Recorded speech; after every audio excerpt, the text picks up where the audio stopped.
Durante el sitio de Jerusalén, las profecías de Jeremías anunciaron la victoria de los caldeos y la cautividad de Judá.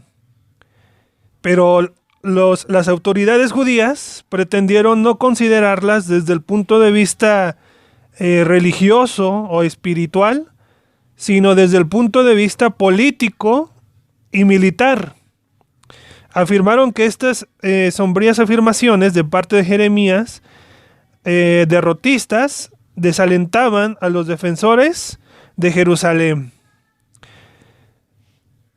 Es decir, no habían aprendido lo que 200 años antes había ocurrido con Israel.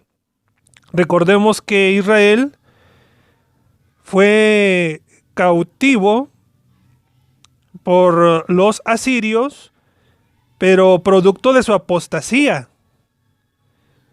Dios utilizó a los asirios para castigar a Israel, porque durante el tiempo que duró la casa de Israel, todo el tiempo fue de apostasía, y eso provocó el destierro, el repudio, y eso fue lo que ocasionó que el pueblo de Israel fuera disperso.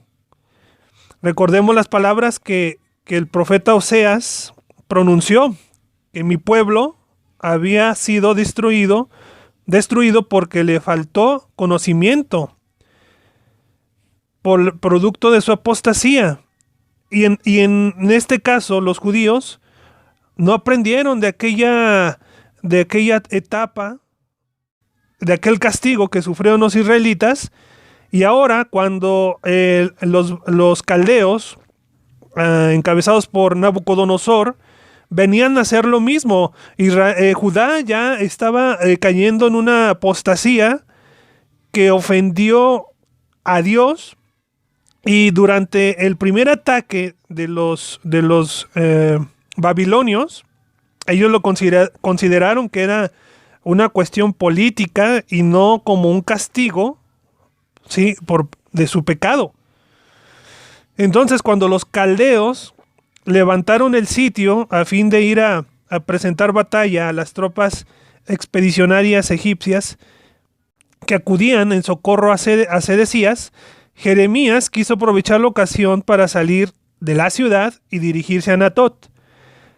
Acusado de ser traidor, desertor y querer pasarse a los caldeos, Jeremías fue arrestado, fue encarcelado.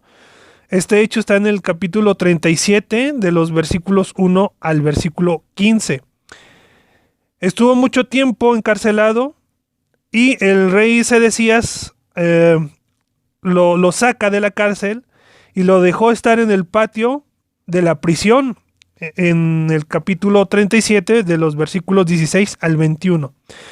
Pero pronto los príncipes lo hicieron echar al fondo de una cisterna vacía, con el fondo lleno de lodo, para dejarlo morir ahí. Eso está en el capítulo 38, versículos 1 al 6. Pero un eunuco, un etíope, se compadeció de Jeremías y consiguió del rey permiso para sacarlo de ahí y llevarlo al patio de la cárcel. Ahí se encontraba el profeta cuando Jerusalén fue tomada por los babilonios. Esto está en el capítulo 38, de los versículos 7 al 28. Fue entonces que los caldeos consideraron que Jeremías había sufrido por ellos, y Nabucodonosor dio orden de que se vigilara, se cuidara la vida de Jeremías por parte de Nabuzaradán. Habiéndole dado víveres y presentes, puso a Jeremías bajo la protección de Gedalías, a quien Nabucodonosor había nombrado gobernador de Judá. Este hecho está en el capítulo 39, versículos 11 al 14, y en el capítulo 40, versículos 1 al 6. Entonces, cuando Gedalías fue asesinado por Jeremías exhortó a los judíos de que no se dirigieran a Egipto, pero no hicieron caso y partieron a Egipto y también obligaron a Jeremías a seguirlo. Esto está en el capítulo 41 y en el versículo 1 y en el capítulo 43, versículo 7.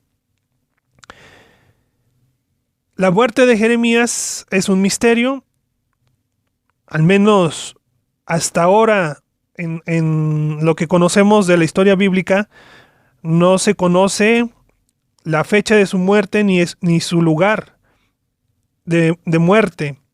Algunos consideran que fue en Egipto, pero como vamos a explicar en esta historia de la vida y la comisión del profeta Jeremías, vamos a ver que Jeremías no muere en Egipto y que su tumba se encuentra en Europa.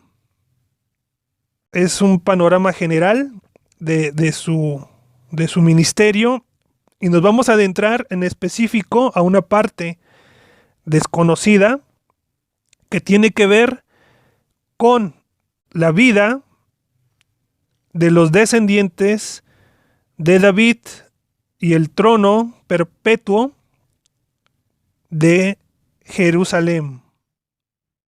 Así como la deportación a Siria fue un hecho importante en la historia universal mundial, también la cautividad babilónica es un hecho importante en la historia mundial, en la historia universal.